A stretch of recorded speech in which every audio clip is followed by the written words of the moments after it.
Hey everybody, this is Sally Griffin, aka Millionaire Yogi, and I help visionaries become world-changing influencers.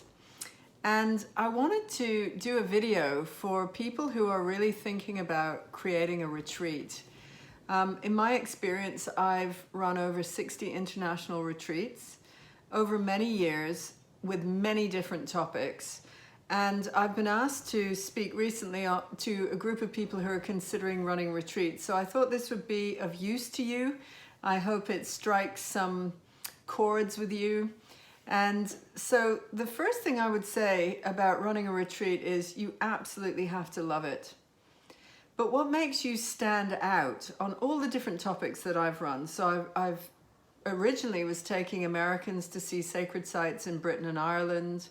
Then it morphed into doing it was called Craft of the Wise. So it was very spiritual techniques from this land, Celtic. Then it morphed into yoga. I was doing yoga retreats all over Europe. And now, more recently, I'm doing spiritual business. And what's the thread that kept me going throughout all of those? Sometimes when you look at the market and you see what you're involved in, you notice that it's already saturated. So, there was a time when I was doing yoga retreats, for instance, right at the beginning when the market was not saturated, it went really well. And then as it got more and more common to see other people doing yoga retreats, and I wasn't necessarily teaching on them, I was coordinating other teachers who I thought were excellent teachers into a yoga retreat that I would run. And my observation on it was that people who run yoga retreats often are very successful if they are the teacher and they take their crew on, say, one great yoga retreat a year. They've got a sitting audience. But if you are an organizer who is trying to get other teachers, students to go on a retreat, and say you're offering 3 different choices of the same teacher during a year, then the chances are you're not going to hit the numbers. And that's what I found. Half the time it was a bit like that. So what is the distinction that I would say that really makes any retreat organizer stand out? The first thing would be, do you have a super niche? Or in America, do you have a super niche? Because there is so many coaches teaching business. Just imagine if I said to you, I'm running a business retreat. Would you be interested? Probably not. Because there's nothing about it that makes it stand out.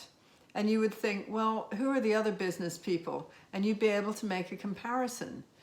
But when you have a super niche, none of that applies, because basically you are the one who teaches your unique style, or you've got a unique grouping of ingredients that really make you tap into the thing that is completely and utterly non-comparable with anyone else. And really what it comes down to is a big chunk of work that I do with people. I often work with coaching clients on this particular piece for quite some time.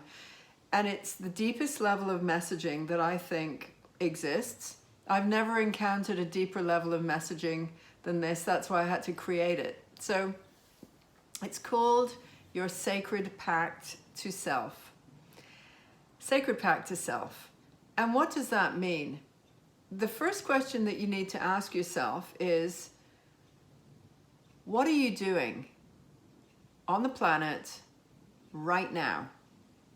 So what are you doing? What are you here to do on the planet right now?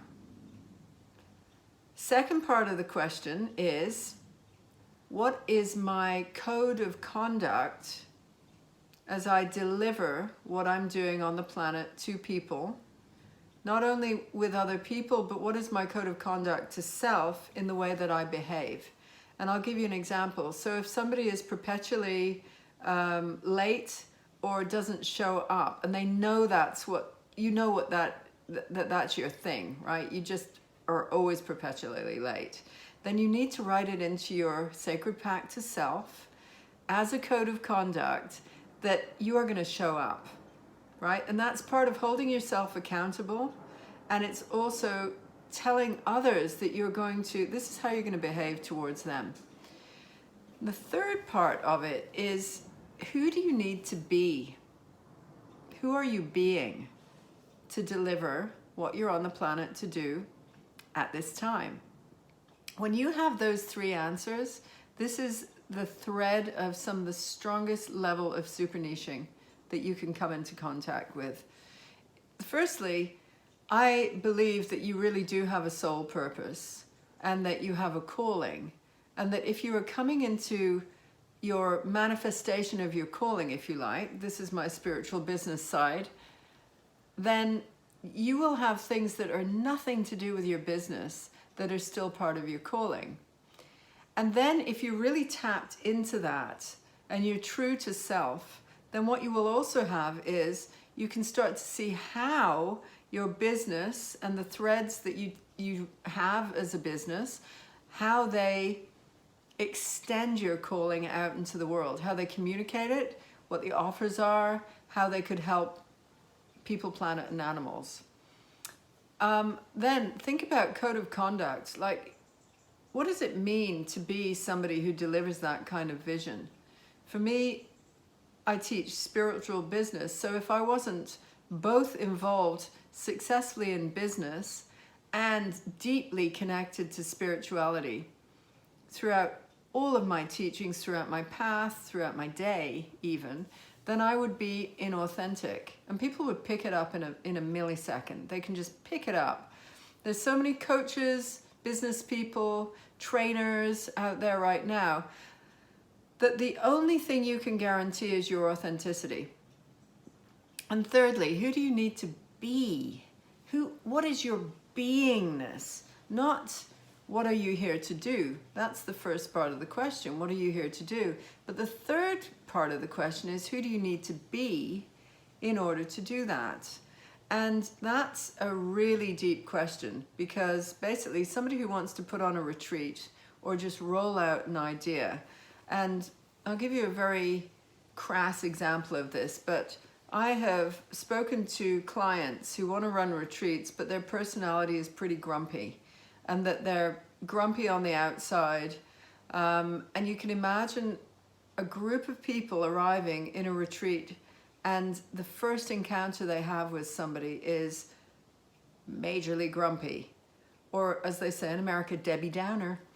So they encounter Debbie Downer, and what's the representation of the first thing that those people experience on the retreat? Well, it's that somebody, even if they're skilled, they have a skill set of things that they want to teach, that they don't actually care enough about themselves or their clients to get over themselves and to deliver into this beautiful space of open, happy, prosperous, abundant energy. And I have said to people who are like that before that even if you've got a great idea as a retreat holder, that you need to have somebody else do that job. You just need to come in and deliver the one piece that you want to deliver, and then you have somebody else who does the meet and greet and the handling and the sort of emotional exposure as people arrive on a retreat, because basically they want to be looked after. So that's the beingness. And if your beingness is not attached to that, when you're a retreat organizer, you had better be pretty comfortable with being asked a lot of questions, people wanting to know everything about what's going on. They'll ask you not just in the sessions outside the sessions, on the way to, walking from breakfast. That is what is normal. And, you know, if you aren't, the beingness of a retreat organizer is somebody who is really generous and really open with your people. It's a bit like a family. And when you organize an event for a family, they want to be looked after. And so you're a bit like mum, you know, it is a bit like a mother. So in my experience, and I have run a lot, I haven't really had any that were disasters at all. There have been a few people who have been unhappy many years ago because I started to, at that time I wasn't clear on my clients, and now I'm super clear on my clients, so I never ever have that experience again. But the thing that will make you stand out is really digging deep into What makes you completely unique and different? And it will be absolutely tied to your sacred pact to self. Why are you here to do what you do? How are you going to conduct yourself while you're doing it? And then third part is, who do you need to be to deliver your vision? And when you've got those pieces, you will have a very successful retreat. Don't be afraid that sometimes it takes the numbers a while to grow and that it will be word of mouth. But I do have a technique which I really love to offer people. It's a meditation, and I need to do it with you individually. So if anybody is interested in taking this one step further to help you find your super niche, please feel free to do this. You can contact me. One of the best ways is actually in my private Facebook group, which is called The Spirit of Influence. And it teaches you how to be a great influencer. So if you are interested in connecting with me, that's a great place to go. It's on Facebook. And the other obvious place is my website, which is millionaireyogi.guru. And there is a form that you can send in to send me an email. And I'll get back to you. But in the meantime, I just want you to take that inquiry further. What are you here on the planet to do? And if you're doing a retreat around it, you have to have the beingness of a great retreat host and all the pieces in place to deliver your vision. But don't be afraid to be super unique. So I hope that helps. Connect with me on my private Facebook group and we can go much further than this. And wishing you so much success. Namaste. So much love.